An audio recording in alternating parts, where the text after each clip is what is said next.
अब मैं आपको प्राकल्पना के प्रकार बता रही हूँ। समाजशास्त्र एवं समाज विज्ञानों में अनेक प्रकार की प्राकल्पनाओं का प्रचलन है। सामाजिक तथ्यों, घटनाओं एवं समस्याओं की प्रकृति, अनुसंधान के उद्देश्य एवं तथ्यों के प्रकार के आधार पर प्राकल्पनाएं भी कई प्रकार की हो सकती हैं।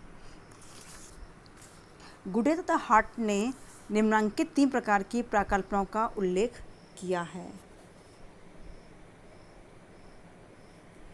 अनुभवात्मक समानताओं से संबंधित ये प्राकल्पनाएं मानव के सामान्य ज्ञान, तर्क, वाक्य, दैनिक जीवन के अनुभवों, मान्यताओं, लोकोक्तियों, कहावतों, वार्ताओं तथा विश्वासों पर आधारित होती हैं।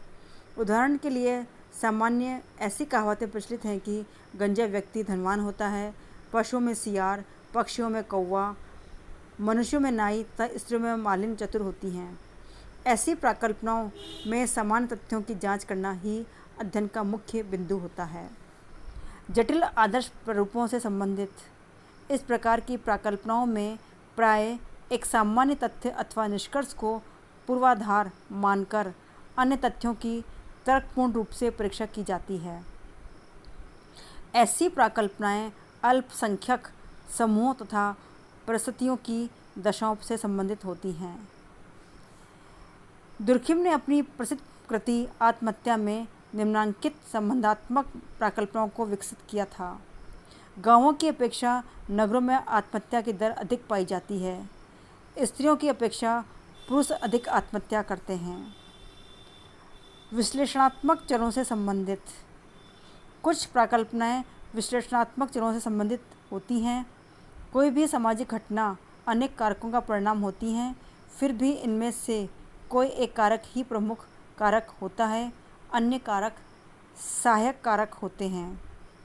उदाहरण के लिए उत्तम फसल उत्तम खाद, बीज, भूमि, पर्यावरण एवं पानी की पर्याप्त मात्रा पर निर्भर करती है। यदि इनमें से किसी एक कारक में परिवर्तन कर दिया जाता है तो फसल पर क्या प्रभाव पड़ेगा, यह जानने का प्रयत्न करना कारणात्मक प्राकल्पना है। कुछ अन्य प्रकार की प्राकल्पनाएं भी होती हैं। सकारात्मक कथनों से संबंधित कुछ प्राकल्पनाओं का संबंध सकारात्मक कथनों से होता है, जैसे पुरुषों की अपेक्षा स्त्रियां अधिक दयालु होती हैं, गरीबों की अपेक्षा धनवान अधिक अपराध करते हैं। नकारात्मक कथनों से संबंधित इस प्रकार की प्राकल्पना में कथनों को नकारात्मक रूप में प्रस्तुत किया जाता है, जैसे पुरुषों की अपेक्षा स्त्रियां अधिक दयालु नहीं होती, गरीबों की अपेक्षा धनवान अधिक अपराध नहीं करते।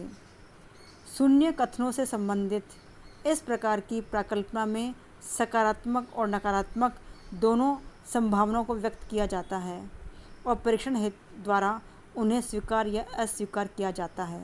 जैसे पुरुषों और स्त्रियों की दयालुता में कोई अंतर नहीं होता, गरीब एवं धनवान की अपराध प्रवृत्ति में कोई सार्थक अंतर नहीं होता।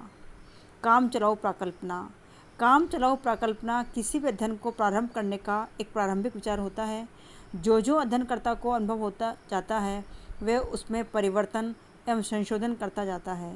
ये भी हो सकता है कि ये प्रारंभिक विचार को पूरी तरह त्याग कर उसके स्थान पर नई प्राकल्पना बना लें। इस प्रकार ये निम्न प्राकल्पना के प्रकार हैं।